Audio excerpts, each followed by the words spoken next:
Hello everyone, Paul with you here today.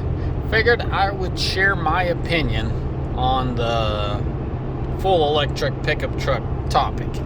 Now, it's just an opinion, so give you a little background story of me so y'all can gauge if this is something for you or not.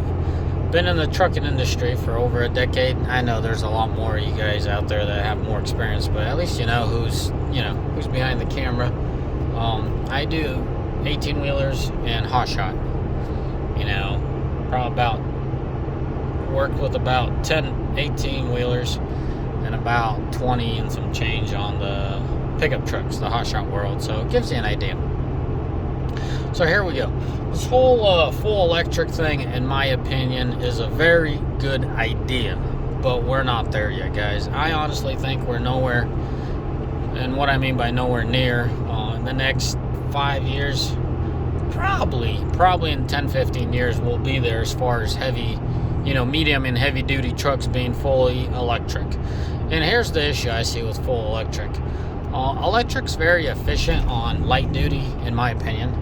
Electric's is a really good idea. It's just technologically we're not there to be able to store so much energy and be able to, as far as the battery cell power, is just not there.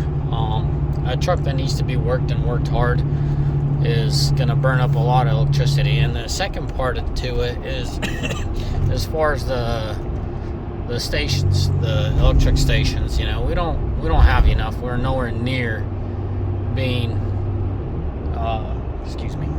we're nowhere near having the amount of stations that we need to be running, because as soon as you hook up, for example, like in my case, I'm hauling an empty trailer, right? And let me show you.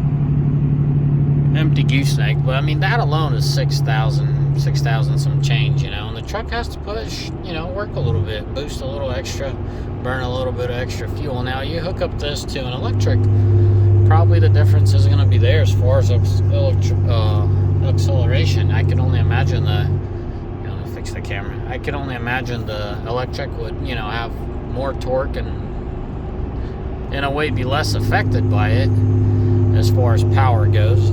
It's nice and easy and you take off real nice, but that's probably the end of the good side of things. Now, what I think really is the future is a hybrid.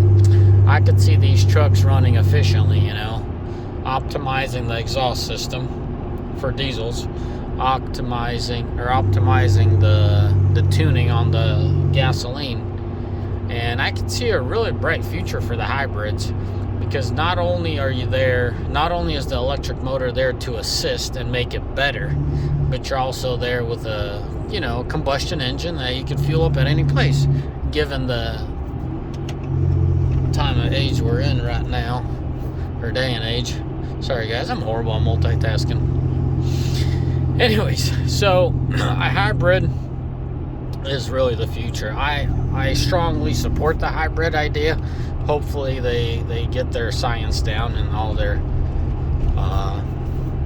what am I trying to say? Put all their science down and all your testing and tuning through to be safe and reliable. I think the biggest key here is reliability, because I could foresee these batteries swelling up, exploding, leaking, shorting. So yeah, I'm excited about the hybrid system, because not only is the hybrid going to make it more efficient, but it's going to save the emissions system by a long shot. What really kills the emissions, or should I say the DPF system, is the fact that a lot of guys are idling their trucks. A lot of guys are creeping through traffic and that kind of thing. They're starting up this engine to move the truck a few feet. They're idling this engine because they want to stay warm.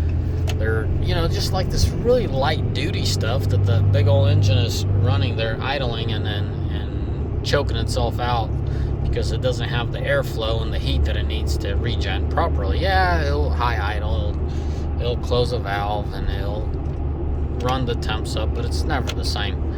The emission system has came a long way, and it's pretty good when you're running the truck. And what I mean by running the truck is working the truck hard. But now when you're just sitting there idling, like in one of my recent videos I shared with you guys how one of my guys idled for 3 days. And next thing you know, he's going nowhere because he's in limp mode as soon as he hit the road, and dealership can't really fix him. They're forcing a regen on that truck, and that truck doesn't want to clear up. So, given the fact that we're out there working at a dealership, we don't know, and we don't know how, good they are, so we just pulled the trigger, brought in another truck, grabbed that truck, and taking care of the issue at home. That's another thing.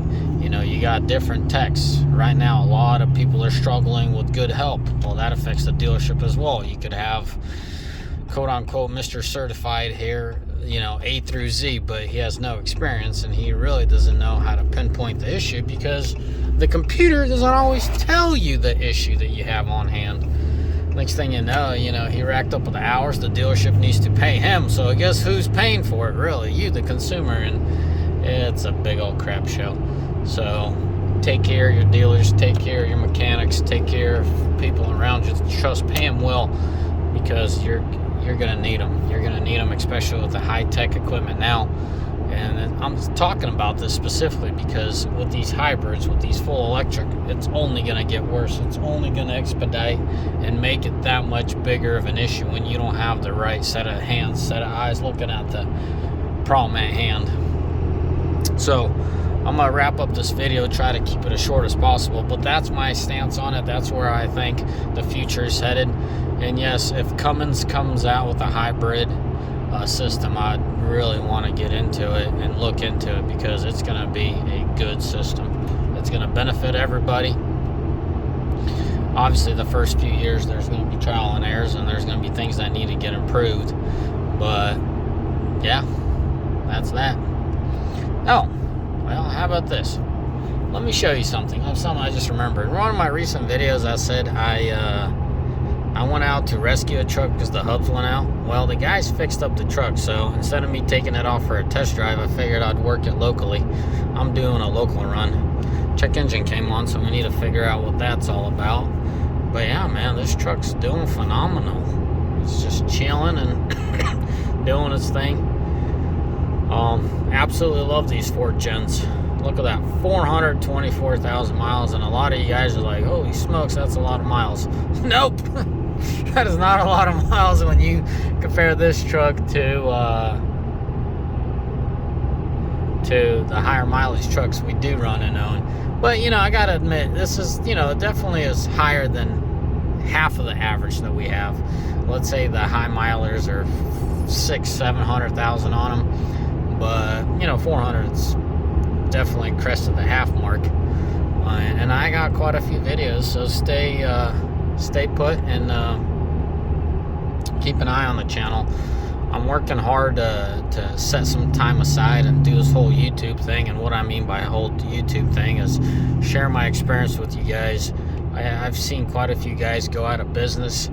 One of the guys, man, it was all on you, buddy. You showed up to my shop. I told you what you needed to do, and it was just too cheap. He saved himself $1,000 on one turn, saved himself $500 on another turn. So what I'm implying, he showed up to the shop. I told him what he needs. He found cheaper service, better service, quote unquote, somewhere else. They gave him the service, but that's not what he needed. And the next time he came around, saved himself, quote unquote, I later found out $500 because he came up and talked about it. And in the end, he just went bankrupt because his trucks weren't fixed right, they weren't done right, and the preventative service wasn't there. He was always chasing his tail to keep his truck on the road instead of chasing his tail how to stay on the road. He was always, working on how to get it back on the road. Instead of keeping it on the road, he was working how to get it back on the road. And that's a never-ending process. Just think about it. If you're always addressing issues that have, can't come forward and you're already on the side of the road. Hey, I'm going to fix this camera. So, yeah, guys, fix your stuff. Pay up front. Don't be cheap. Put good parts in there. When it counts. Shoot, there's not a lot of cases, but there's some cases you could save a dime and use a cheaper part. But in most cases, use genuine OEM, use good tires, good products as far as lube goes, and oil and grease. as far as cleaners, throw in a cleaner here and there, keep your truck in tip-top shape. But yeah, I went way off subject.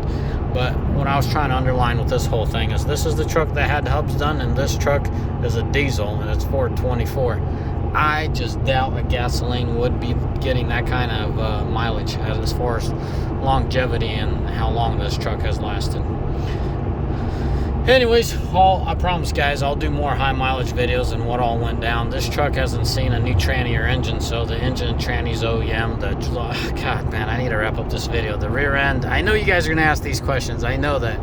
So the drive shaft, the rear end, they're all original, guys. This is an original. All that's been done is ball joints and, regular wear and tear. With the hubs, actually, this one got 2 new calipers. But yeah, anyways, I'm done, guys. As always, may love bless you. May almighty find day. Stay tuned. I promise you I will do high mileage videos, and I will go down the list of what all got changed out and what it needed and what kind of commotion the truck or whatever the trailer's been in, and we'll go from there. All right, as always, may the Lord bless you. May you all have a mighty fine day, and God bless you. Bye.